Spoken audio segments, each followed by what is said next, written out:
Hello everyone. इस video में हम देखेंगे KVS PGT डायरेक्ट रिक्रूटमेंट जो हुई थी 2023 में, उसका मैथ्स का पेपर देखेंगे। मैंने ऑलरेडी 81 से लेके 140 तक के क्वेश्चन 3 वीडियोस में बना दिए, उनका लिंक आपको डिस्क्रिप्शन में मिल जाएगा।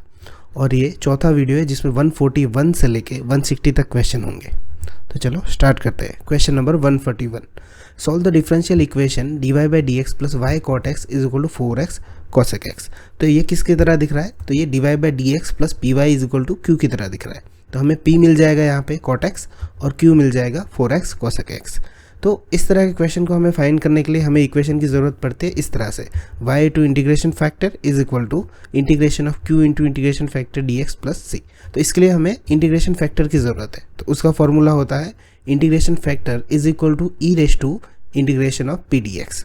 ओके, तो p हमारे पास क्या है? cot x है। तो cot x का इंटीग्रेशन हो जाएगा log sin x।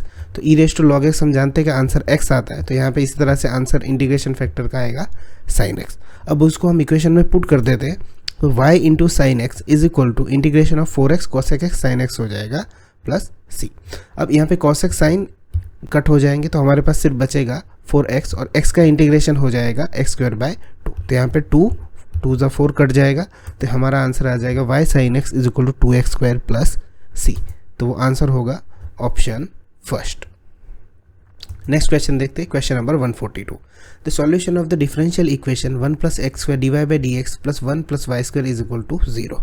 तो इसमें हम dy और y और dx और x को अलग अलग करेंगे, तो इस तरह से कुछ मिलेगा। ये उस तरफ जाएगा तो -1 प्लस वाई स्क्वायर और 1 प्लस एक्स स्क्वायर डिनोमिनेटर चला जाएगा। तो हम y वाले एक तरफ कर लेते हैं और दोनों तरफ इंटीग्रेशन लगा देते हैं। तो dy by 1 plus y square is equal to negative dx by 1 plus x square. तो इसका ये tan इनवर्स का फॉर्मूला है, तो यहाँ पे हो जाएगा tan inverse y is equal to minus tan inverse x plus c। तो माइनस इस तरफ आ जाएगा, तो हमारे पास आंसर आ जाएगा ऑप्शन फोर्थ। क्वेश्चन नंबर 143 देखते हैं, the solution of the differential equation x dy minus y d x is equal to 0 represent. Okay, तो यहाँ पे सेम तरीके से होगा जैसे 142 हुआ था वैसे ही, कि x dy is equal to y d x हो जाएगा और dy y और dx x को अलग कर देंगे। अब दोनों ही तरफ इंटीग्रेशन लगा देंगे, तो 1 बाय वाई का log y हो जाएगा और 1 बाय एक्स का log x और साथ में कॉन्स्टेंट log c हो जाएगा। तो इसे log की प्रॉपर्टी से x और c का मल्टीप्लिकेशन हो जाएगा, यहाँ पे साथ में हम लिख सकते हैं। तो y इज इक्वल टू ये क्या हो जाएगा? cx हो जाएगा। तो ये किस तरह का फॉर्म है? y is equal to mx। तो ये स्ट्रेट लाइन का इक्वेशन है, तो हमारा आंसर आ जाएगा option 3, straight line passing through the origin. Question number 144 देखते हैं, which of the following equation is homogeneous differential equation. अब देखो, होमोजीनियस डिफरेंशियल इक्वेशन को दो तरीके से देखा जाता है। एक्चुअली एक ही तरीका है पर परसेप्शन अलग अलग है। तो हम 12th में कैसे सिखाते हैं कि इक्वेशन को अगर y बाई एक्स के फॉर्म में कन्वर्ट कर दिया जाए, जो भी डिफरेंशियल इक्वेशन है उसको dy by d x is equal to f of y by x के फॉर्म में लिख लिया जाए, तो होमोजीनियस डिफरेंशियल इक्वेशन होता है। ये पूरी उसकी डेफिनेशन है।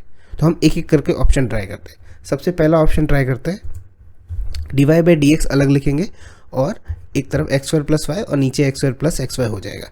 अब मैं इसको जैसे यहाँ पे डेफिनेशन दिखी गई है वैसे ही मैं y बाई एक्स में कन्वर्ट करने की कोशिश करता हूँ। तो यहाँ पे न्यूमरेटर और डिनोमिनेटर में एक्स स्क्वायर से डिवाइड करता हूँ, तो मुझे कुछ इस तरह से मिलेगा। तो यहाँ पे मुझे ये जो इक्वेशन है y बाई एक्स स्क्वायर और नीचे y बाई एक्स है, तो मुझे y बाई एक्स में नहीं मिला, इसलिए होमोजीनियस नहीं होगा। इसके बाद का जो तरीका है दूसरा, जो लेमड़ा के ऊपर 0 पावर रख के करते हैं, वो भी हम करेंगे। पहले ये तरीका देख लेते हैं।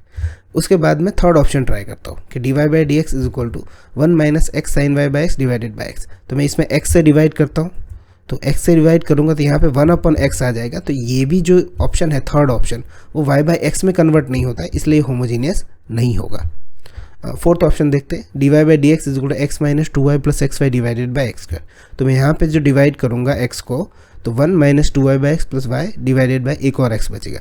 तो ये भी y बाई एक्स के फॉर्म में कन्वर्ट नहीं होगा, इसलिए होमोजीनियस नहीं होगा। अब जो कि हमारा एक्चुअली आंसर है सेकंड ऑप्शन, वो देखते हैं कि dy by d x is equal to y cos y by x plus x divided by x cos y by x.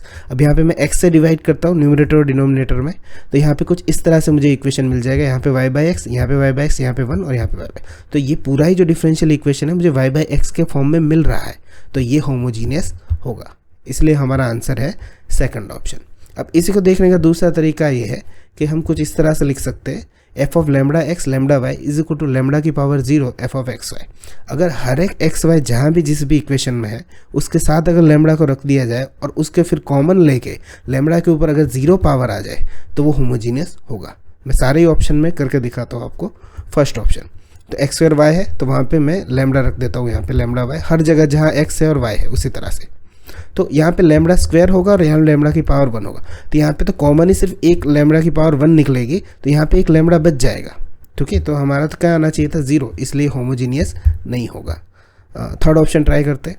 तो यहाँ पे lambda x lambda y by lambda x और यहाँ पे लेमडा एक्स, ये तो कैंसिल हो जाएगा, पर यहाँ पे कॉमन निकालने को ही लेमडा नहीं है, यहाँ पे तो एक और है, तो 0 पावर फॉर्म इसमें भी नहीं बनता है। क्वेश्चन ऑप्शन 4 में देखते हैं। तो यहाँ भी लेमडा एक्स है, यहाँ 2 लेमडा और यहाँ पे लेमडा का स्क्वायर हो जाएगा, तो एक लेमडा यहाँ पे बच जाएगा, तो यहाँ भी लेमडा का पावर 0 नहीं मिलेगा। अब सेकंड ऑप्शन में ट्राई करते हैं। तो देखो यहाँ पे ये दोनों कट हो जाएंगे और ये लेमडा है वो बाहर आ जाएगा, लेमडा की पावर 1, और यहाँ पे लेमडा कट और नीचे लेमडा की पावर 1 ऑलरेडी थी, तो यहाँ पे लेमडा की पावर 0 कॉमन में हो जाती है, इसलिए ये क्या हो जाएगा, होमोजीनियस डिफरेंशियल इक्वेशन हो जाएगा। तो हमारा आंसर होगा ऑप्शन सेकंड। आप किसी भी तरीके से कर सकते हो।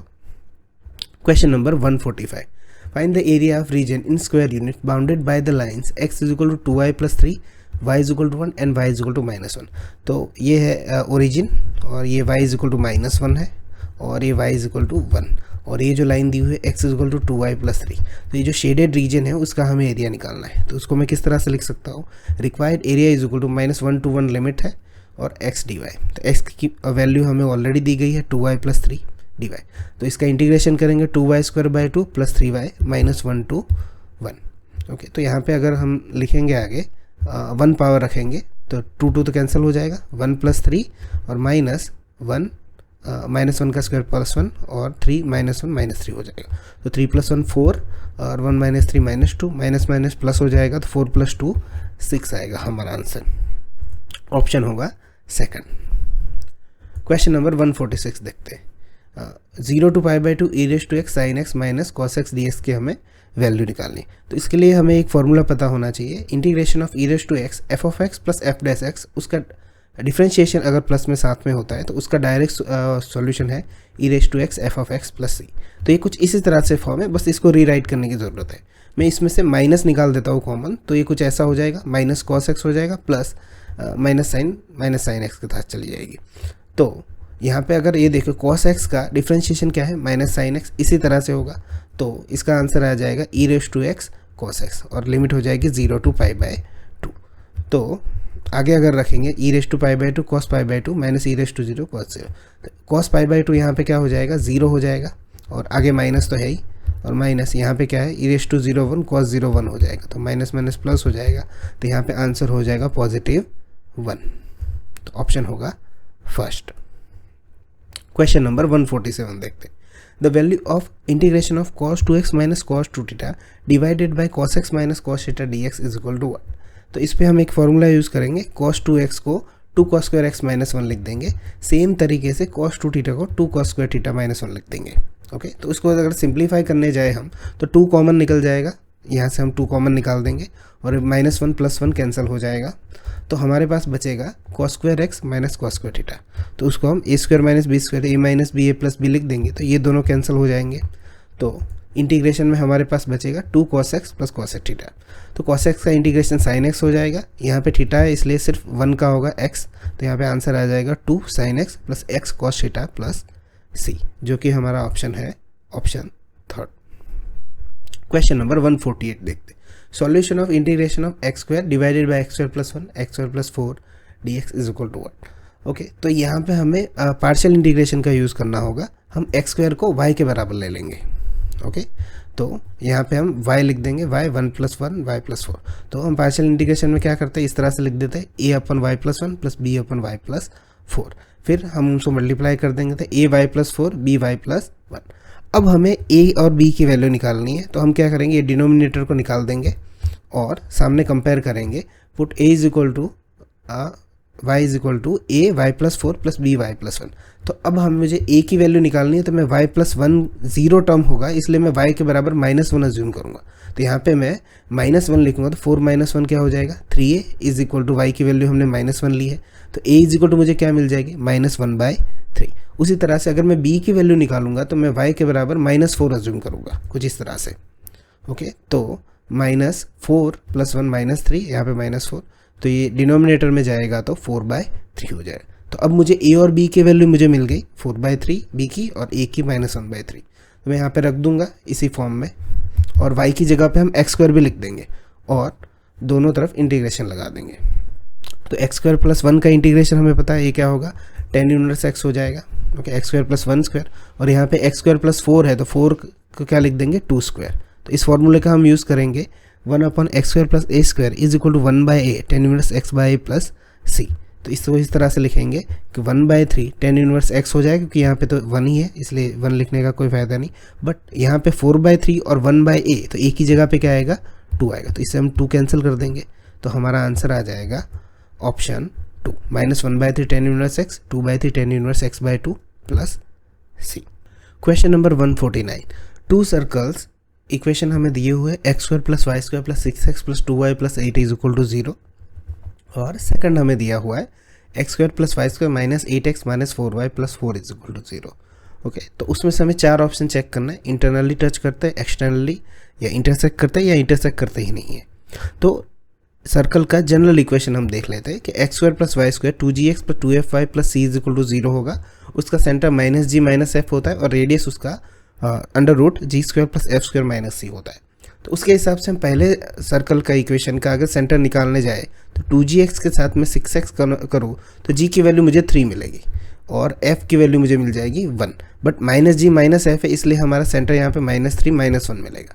और अगर रेडियस निकालने जाऊँ मैं तो उसका 3 का स्क्वायर 9 + 1 और -8, तो 10 में से 8 जाएगा √2 विच मीन्स 1.41 होगा। ओके, तो कुछ इस तरह से होगा, उसका रेडियस 1.41 की तरफ होगा। और उसी तरह से सेकंड इक्वेशन का मैं GF निकालने जाऊंगा तो 42 होगा, और उसी तरह से रेडियस इसका निकलेगा √16 पूरा प्लस माइनस सेट करके और 4 आएगा। तो R1 R2 हमें मिल गए, जो 1.41 है एक और एक 4 है, और ये इसे हम C1 और C2 ले लेते हैं। अब 1 बाय 1 ऑप्शन चेक करते हैं। तो सबसे पहला ऑप्शन हम चेक करते हैं सेकंड वाला कि टच एक्सटर्नली। अगर 2 सर्कल एक्सटर्नली टच करते हैं उसका इक्वेशन क्या बनता है, तो C1 और C2 का जो बीच का डिस्टेंस होता है वो R1 + R2 के बराबर होता है। तो हम C1 और C2 का डिस्टेंस निकाल देंगे। तो C1 और C2 का डिस्टेंस क्या निकलेगा, 4 - 3 यानी 7 का स्क्वायर 49, 2 - -1 + 3 का स्क्वायर 9, तो वो √58 आएगा, which means approximate 7 point something. और R1 और R2 का क्या होगा, +5.41। तो ये इक्वल नहीं आ रहा है, तो इसलिए ये ऑप्शन सही नहीं होगा कि एक्सटर्नली तो वो टच नहीं करते हैं। अब ऑप्शन फर्स्ट देखते हैं कि टच इंटरनली। तो इंटरनली की कंडीशन क्या होती है, C1 C2 is equal to R1 - R2 होना चाहिए। तो वो भी अगर करने जाएंगे तो यहाँ पे तो 58 ही रहेगा अंडर, पर 4 - 1.41 वो इसके बराबर तो नहीं होगा, इसलिए ये ऑप्शन भी नहीं होगा। अब हम थर्ड ऑप्शन चेक करते हैं कि अगर इंटरसेक्ट करते हैं तो इंटरसेक्ट करते हैं तब क्या होगा, C1 C2 less than R1 + R2 होगा। तो इसमें भी ये ऑप्शन फिट नहीं सेट होता है, तो ये थर्ड ऑप्शन भी नहीं होगा। अब ऑप्शन फोर्थ देखते हैं, जो कि हमारा आंसर है कि C1 C2 is greater than distance of R1 + R2। तो ये √58 7 पॉइंट समथिंग होगा, जो ग्रेटर देन होगा 5.41 से। तो हमारा आंसर आ जाएगा ऑप्शन फोर्थ। क्वेश्चन नंबर 150 देखते हैं। Okay, shows that 54 of the student from an school like to read short story where 62% like to read poems. If X% of the student like to read both short stories and poem then. अब देखो इसे हम set के तरीके से करेंगे, जो पहला चैप्टर है 11th में, कि परसेंटेज तो यूनिवर्स सेट में कितने होते हैं, 100 होते हैं। तो यहाँ पे क्या दिया है, 54 ये शॉर्ट स्टोरीज रीड करते हैं, हम ये मान लेते हैं, ये जो ब्लैक वाला सर्कल है, और ये 62 जो है वो पोएम रीड करते हैं। तो इन दोनों का अगर एडिशन करेंगे तो हमें मिलेगा 116। ओके, तो परसेंटेज तो 100 ही होते हैं, तो इसमें से हम इसको माइनस कर देंगे तो हमारा आंसर आ जाएगा 16।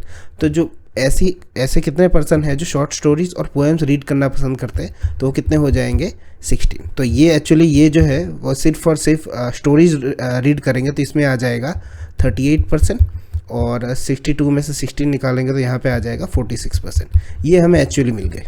तो हमारा आंसर यहाँ पे क्या आता कि बोथ शॉर्ट स्टोरी और रीड पोएम करेंगे तो हमारा आंसर हम 16 ले लेते। पर प्रॉब्लम ये कि थर्ड और फोर्थ ऑप्शन में लेस देन और इक्वल टू दिया हुआ है। ओके, तो हमें ये तीनों ही ऑप्शन चेक करने पड़ेगा, पहला ऑप्शन तो आएगा ही नहीं। अगर ये दोनों नहीं होते थर्ड और फोर्थ, तो सेकंड हमारा आंसर हो जाता।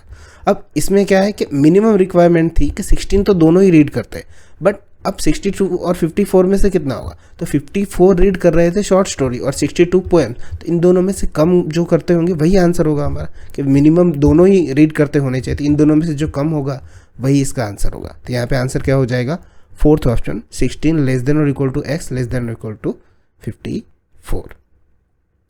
क्वेश्चन नंबर 151 देखते हैं। F of x is equal to sine x plus cos x then the maximum value of f of x. तो हम सबसे पहले मैक्सिमम वैल्यू के लिए हम डेफिनेशन देख लेते हैं, इसे किस तरह से देखा जाता है कि ये जो है वो सेकंड डेरिवेटिव टेस्ट है, जिसकी मदद से हम मैक्सिमम और मिनिमम वैल्यू हम निकाल सकते हैं। तो सबसे पहले हम क्या करते हैं कि एफ डैश एक्स निकालते हैं डिफरेंशिएशन, फिर उसके बराबर जीरो लेते, तो वो जो जीरो पे जो कंडीशन आती है वही कंडीशन डिसाइड करती है कि वो मिनिमम वैल्यू देगी या मैक्सिमम वैल्यू देगी। उसके बाद हम उसकी जगह पे कोई भी एक पॉइंट सी ले लेंगे, सिर्फ यहाँ पे डेफिनेशन पर्पस के थ्रू दिया हुआ है, और उसका डबल डिफरेंशिएशन निकालेंगे। अगर वो double integration less than zero आया तो हमें वो जो पॉइंट है वो मैक्सिमम वैल्यू देगा, अगर ग्रेटर देन जीरो आया तो वो मिनिमम वैल्यू देगा, और अगर जीरो आता है तो हमें फर्स्ट डेरिवेटिव टेस्ट करना पड़ता है जो अलग है। ओके, तो हम यहाँ पे डबल डेरिवेटिव टेस्ट यूज़ करेंगे। तो हम सबसे पहले एफ डैश एक्स निकाल देंगे, जो कि होगा साइन एक्स का कॉस एक्स और कॉस एक्स का माइनस साइन एक्स। अब हमें ऑलरेडी बोल दिया गया है कि मैक्सिमम यहाँ पे वैल्यू निकालनी है, यानी कि एफ डबल डैश एक्स जो है वो लेस देन जीरो ही आएगा यहाँ पे। पर फिर भी हम देख लेते, चेक कर लेते कि इसके बराबर हम जीरो ले लेंगे एफ डैश एक्स के बराबर, तो cos x is equal to sine x आ जाएगा। तो इसको जीरो लेने पर जो हमें एक्स की वैल्यू मिलती है पाई बाय 4। अब यहाँ पे ये क्वेश्चन का आंसर पाई बाय 4 से आ जाता है, पर अगर बुक में यही क्वेश्चन है 12th की बुक में, तो उसमें 0 to 2 पाई इंटरवल में लेने को बोला गया है, तो उसमें फिर हमें और भी वैल्यूज़ मिलेंगी, पर यहाँ पे पाई बाय 4 से आंसर निकल जाता है। यहाँ पे कोई इंटरवल नहीं दिया है कि 0 से 2 पाई में लेना है एक्सेट्रा। तो यहाँ पे cos x is equal to sine x, तो x is equal to pi by 4। अब हम चेक कर लेते हैं कि एफ डबल डैश एक्स जो कि आंसर लेस देन जीरो आएगा, इसलिए मैक्सिमम वैल्यू इसकी कहाँ से मिलेगी, x is equal to pi by 4, और वो हमें कहाँ पे रखनी होती है, वो एफ ऑफ एक्स के फंक्शन में रखनी होती है। तो f of x is equal to pi by 4 sine pi by 4 plus cos pi by 4, तो साइन पाई बाय 4 की वैल्यू हो जाएगी यहाँ पे 1/√2 प्लस 1/√2 इस तरह से, और यहाँ पे हो जाएगा 2/√2 और वो कैंसिल होके √2 आंसर आ जाएगा। ठीक है, एक तो ये तरीका है, इससे आप मैक्सिमम वैल्यू निकाल सकते हो। दूसरा एक डायरेक्ट फार्मूला है, अगर इसी तरह की कंडीशन आती है तो कुछ इस तरह से हम देख सकते हैं कि range of a cos x plus b sine x की क्या होती है, minus under root a square plus b square and under root a square plus b square. तो इससे भी हम डायरेक्ट आंसर निकाल सकते थे कि ए और बी, यहाँ पे ए क्या है, यहाँ पे 1 है, और बी क्या है 1 है, तो यहाँ पे माइनस √2 हो जाता है और √2। तो यहाँ पे मैक्सिमम बोला गया था तो √2 आएगा, और मिनिमम बोला गया है तो माइनस √2। अब दोनों में से जो भी कंफर्टेबल हो वो यूज़ कर सकते हो। क्वेश्चन नंबर 151 देखते हैं। In the square matrix which among the following is are true, a plus a dash is symmetric matrix, a minus a dash is symmetric matrix, a dash is skew symmetric matrix। Okay, तो हम जानते हैं कि skew symmetric matrix क्या होता है, a dash is equal to minus a, और symmetric matrix क्या होता है, a dash is equal to a, यानी कि हम ट्रांसपोज की जो वैल्यू लेते हैं, मैं यहाँ पे a डैश बोलूँगा। तो हम 1 बाय 1 सारी ऑप्शन चेक करेंगे कि a प्लस a डैश है, और उसका भी डैश हम लेंगे सिमेट्रिक चेक करने के लिए। ओके, तो a डैश हो जाएगा और a डैश का यहाँ पे डैश हो जाएगा, तो a प्लस a हो जाएगा। अब इसके यहाँ पे ये a हो जाएगा और ये a डैश हो जाएगा। हम कम्यूटेटिव प्रॉपर्टी यूज़ कर लेंगे तो आगे पीछे हम चेंज कर सकते हैं। तो यहाँ पे देखो, जैसा ही a dash is equal to a होता है वैसे ही यहाँ पे उसी तरह से आंसर आए, तो ये सिमेट्रिक है, पहला ऑप्शन ट्रू है। सेकंड ऑप्शन चेक करते हैं, a माइनस a डैश का dash is equal to a dash minus a dash dash. तो यहाँ पे देखो a डैश माइनस a आया, अब मुझे ऐसा ही दिखाने के लिए मुझे माइनस कॉमन निकालना पड़ेगा, विच इज़ स्क्यू सिमेट्रिक्स।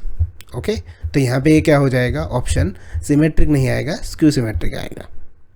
तो थर्ड ऑप्शन चेक करते हैं, ये ए डैश का डैश है, तो यहाँ पे अगर ए बी का हो इस तरह से हम चेक करते हैं, तो इसे इस तरह से लिखते हैं बी डैश ए डैश, तो यहाँ पे ये आगे आ जाता है, तो यहाँ पे ए हो जाएगा, तो ये सिमेट्रिक होगा। पर यहाँ पे क्या दिया हुआ है, स्क्यू सिमेट्रिक्स, तो ये भी कैंसिल हो जाएगा। तो हमारा ओनली ऑप्शन फर्स्ट जो है वो सही रहेगा, तो हमारा आंसर हो जाएगा option first. Question number 153, the number of real roots of the equation x minus 1 square plus x minus 3 square plus x minus 5 square. तो ये a माइनस बी का स्क्वायर है, हम इसको स्प्लिट ही कर देते हैं सबको, x square minus 2x plus 1, x square minus 6x plus 9, x square minus 10x plus 25। तो इसे हम सिंप्लीफिकेशन करेंगे तो 3x² माइनस 18x प्लस 35 होगा।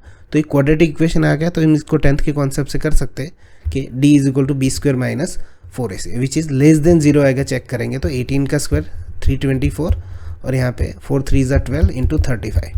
तो इसे 35 इंटू 12 करेंगे हम, 12 5 ज़ा 60 और 12 3 ज़ा 36 और 6 42। तो इससे ज़्यादा आएगा विच इज़ लेस देन 0 ही आएगा। तो यहाँ पे रियल रूट्स हमें मिलेंगे ही नहीं, सिर्फ 0 मिलेगा। ओके, तो यहाँ पे ऑप्शन फर्स्ट आंसर होगा। Question number 154, the minimum value of the quadratic function f of x is equal to 3x² minus 6x plus 5। तो अभी हमने जो आई थिंक 152 क्वेश्चन में देखा था मिनिमम मैक्सिमम वैल्यू वाला, तो वही करेंगे हम। एफ डैश एक्स की वैल्यू निकाल देंगे सबसे पहले विच इज 6x माइनस 6 और उसके बराबर 0 ले लेंगे तो मुझे x की वैल्यू क्या मिल जाएगी, 1 मिल जाएगी। और वही 1 वैल्यू हम कहाँ पे रख देंगे, यहाँ पे। पर मिनिमम वैल्यू हम चेक भी कर लेते हैं, एफ डबल डैश एक्स जो ग्रेटर देन 0 आएगा तो मिनिमम वैल्यू मिलेगी। इसलिए x इज इक्वल टू 1 जो है वो हम यहाँ पे रख देंगे, 3 1² माइनस 6 1 प्लस 5। तो 3 plus 5 8, 8 minus 6 is equal to 2। तो हमारा आंसर हो जाएगा option 2। Question number 155, the algebraic sum of deviations of 25 observations from 18 is 75, then the mean of observation is.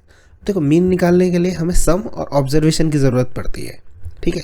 तो ऑब्जर्वेशन हमारे पास 25 तो है पर सम नहीं है, तो उसी को हम पहले निकालेंगे फिर हमारा क्वेश्चन होगा आगे। हम इसको कुछ इस तरह से लिख सकते हैं कि summation i is equal to 1 to 25। जो यहाँ पे सम जो है वो xi, उसमें से ऑब्जर्वेशन है जो 18 है वो माइनस होके यहाँ पे 75 बनता है। Summation i is equal to 1 to 25 xi minus 18 is equal to 75। तो हम इसको स्प्लिट कर देते हैं यहाँ पे कि यहाँ पे xi जो हमें कि इसकी वैल्यू चाहिए जो सम की हमें मीन निकालने के लिए, और i is equal to 1 to 25 18 है और इज इक्वल टू 75। अब 1 से लेके 25 तक 18 है तो यहाँ पे 25 इंटू 18 हो जाएगा। ओके, उस तरफ ले जाएंगे तो प्लस करके i is equal to 1 to 25 18 और आगे हम देखेंगे तो 25 इंटू 18 हो जाएगा। 1 से लेकर 25 टर्म 18 है। ओके, तो इसको हम अगर मल्टीप्लाई करेंगे आगे जाके तो 450 हो जाएगा और इन दोनों का हम एडिशन करेंगे तो 525 हो जाएगा। तो जो हमें सम चाहिए था वो यहाँ पे मिल गया 525। अब हमें मीन निकालना है इसका, तो 525 डिवाइडेड बाय क्या हो जाएगा, 25 total observation which is equal to 21।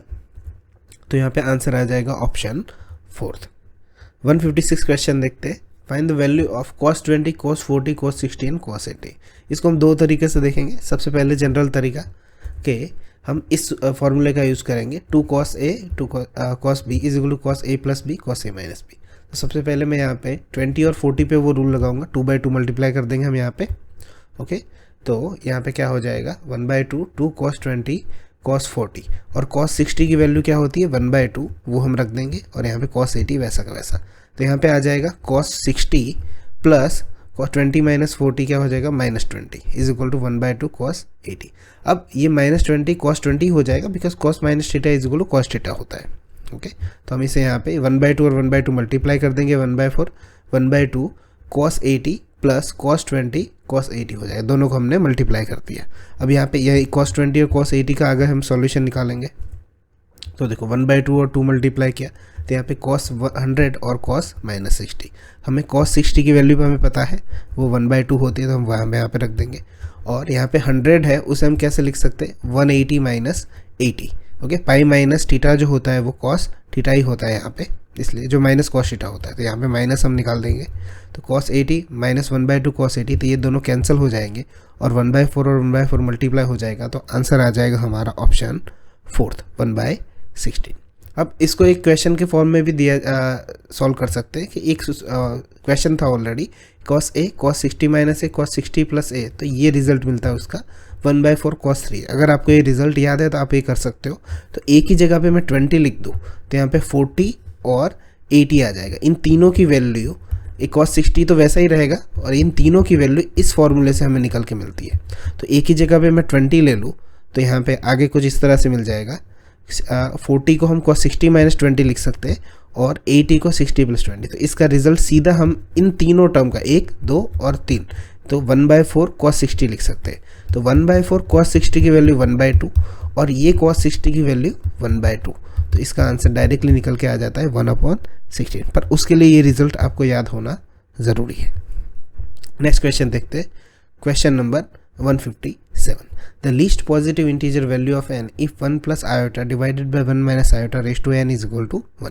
तो यहाँ पे हम प्लस 1 प्लस आई से यहाँ पे मल्टीप्लाई कर देंगे, तो यहाँ पे 1 प्लस आई स्क्वायर हो जाएगा और नीचे 1 माइनस आई स्क्वायर, तो आयोटा का जो स्क्वायर है वो -1 हो जाएगा, तो नीचे 2 हो जाएगा, तो 1 प्लस 2 आयोटा प्लस आई स्क्वायर। तो यहाँ पे आई स्क्वायर की वैल्यू अगर -1 हो जाएगी तो ये स्टेप निकल जाएगा, 2 और 2 निकल जाएंगे यहाँ पे, तो आई के ऊपर यानी आयोटा के ऊपर n है, तो आयोटा की जो वैल्यू होती है, आयोटा की 1 वैल्यू आई होती है, आयोटा का स्क्वायर क्या होता है -1 होता है, आयोटा का cube is equal to minus i होता है।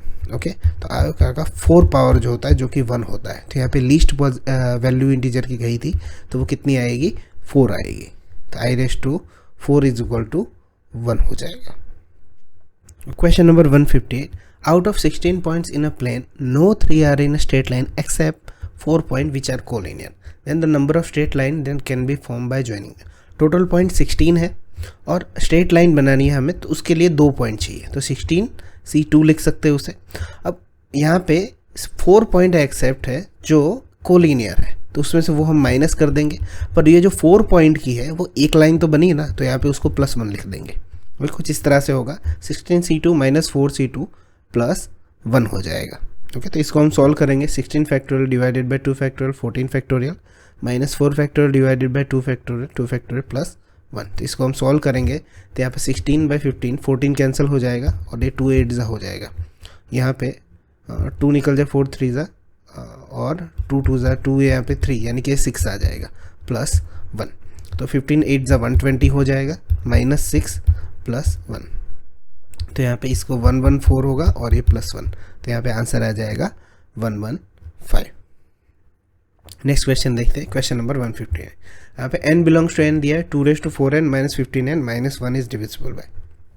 तो ऐसे क्वेश्चन में सीधे सीधे direct natural number n is equal to 1 से हम रखना स्टार्ट करते हैं। ठीक है, तो हम 1 यहाँ पे रखेंगे तो 2⁴ 16 हो जाएगा और -16 हो जाएगी, इसी जगह पे भी 1 रखेंगे तो 0 आएगा, तो यहाँ पे आंसर हमें नहीं मिलता है। ओके, डिविजिबल बाय करने के लिए तो n इज इक्वल टू 2 रख दो, वहाँ से आंसर मिल जाएगा, तो 2�8। ओके, तो 2�8 कितना होगा, यहाँ पे अगर हम 2⁵ देखें तो 32 होता है, और 2�6 64, 2�7 128, 2�8 जो होता है वो 256 होगा। ओके, और यहाँ 15 2 30 और 1, n इज इक्वल टू 2 रखने के बाद, तो इसको हम माइनस करेंगे, यहाँ पे 31 अगर हम निकालेंगे इसमें से तो 5 और 225, तो यहाँ पे आंसर क्या आ जाएगा, 225 आ जाएगा। Put n is equal to 1 and n is equal to 2। ऐसे क्वेश्चन में हम डायरेक्ट ही पुट करते हैं, तो ऑप्शन फर्स्ट आ जाएगा। Question number 160, if P Q R in A P and X Y Z are in G P then the X raise to Q minus R Y raise to R minus P and Z raise to P minus Q is equal to what. Option 4 दिए हुए हैं हमें। तो देखो P Q R A P में है तो उनका कॉमन डिफरेंस मैं डी मान लेता हूँ। ये क्वेश्चन हम 2 तरीकों से करेंगे। सबसे पहला तरीका कॉमन है जो आप देखो, Q minus R is equal to minus D लिख सकता हूँ अगर डिफरेंस डी लिया जाए कॉमन तो। उसके बाद मैं आर माइनस पी निकाल दूँ तो आर माइनस पी मुझे क्या मिलेगा, 2d मिलेगा, और उसी के हिसाब से p माइनस क्यू मुझे क्या मिल जाएगा, माइनस डी। अब यहाँ पे जीपी है तो रेशियो निकाल दो, y इज इक्वल टू मैं एक्स आर ले लेता हूँ r कैपिटल रेशियो में। ओके, और z बाय y लेंगे तो z by y is equal to r, तो y की वैल्यू एक्स आर है तो z की वैल्यू क्या हो जाएगी, एक्स आर स्क्वायर, यानी कि y और z की वैल्यू को मैंने x में कन्वर्ट किया। अब उन सब वैल्यू को यहाँ पे रख देते, तो x के ऊपर minus D power, X R के ऊपर 2d और एक्स आर स्क्वायर के ऊपर माइनस डी, z की जगह पे एक्स आर स्क्वायर। अब सबको अलग अलग निकालते, सिंप्लीफाई करते, minus D plus 2d minus D, यहाँ पे 2d माइनस 2d, तो ये दोनों कैंसिल हो जाएंगे, यहाँ पे पावर क्या हो जाएगा 0, और यहाँ पे भी ये कैंसिल हो जाएगा, पावर क्या आ जाएगा 0, तो यहाँ पे आंसर क्या हो जाएगा, ऑप्शन 2। अब इसको करने का एक दूसरा तरीका भी है, तो हम दूसरे तरीके ही सोच सकते हैं, सेम ही वे में है। बट अगर देखो पी क्यू आर अगर ए पी में है तो अब उसको ऐसे भी तो लिख सकते हैं ना, 2q is equal to P plus R, तो q की वैल्यू क्या आएगी, p प्लस आर बाय 2। अब एक्स वाई जेड जो जीपी में है तो y is equal to under root X Z लिख सकते हो, या तो Y square is equal to X Z लिख सकते हो, पर यहाँ पे मैं ये रख देता हूँ। ठीक है, अब इसी वैल्यू को हम ऊपर वाले यहाँ पे क्वेश्चन में रख देते हैं। ओके, तो x रेज टू q की जगह पे p प्लस आर बाय 2 जो यहाँ पे हमने वैल्यू निकाली थी माइनस आर, y की जगह पे अंडर रूट एक्स जेड था तो एक्स जेड और नीचे 2 उसका है और r माइनस पी वैसा का वैसा, z के ऊपर p वैसा का वैसा, q की वैल्यू मैंने p प्लस आर बाय 2 लिखी।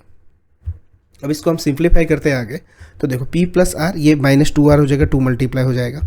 यहाँ पे x की वैल्यू हमने अलग निकाल दी, r minus p by two, z की value r minus p by two, और यहाँ पे 2p माइनस पी, और ये माइनस r को लग जाएगा इसलिए माइनस r।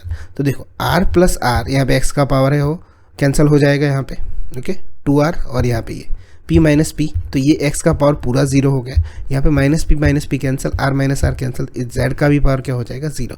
तो इसी तरह से भी आंसर 1 आ सकता था। ओके, तो इस वीडियो में इतना ही, 141 से लेकर 160 तक। नेक्स्ट वीडियो में 161 से लेकर 180 तक, और वो इस पेपर का लास्ट वीडियो होगा। तो मिलते हैं नेक्स्ट वीडियो में, सी यू सून।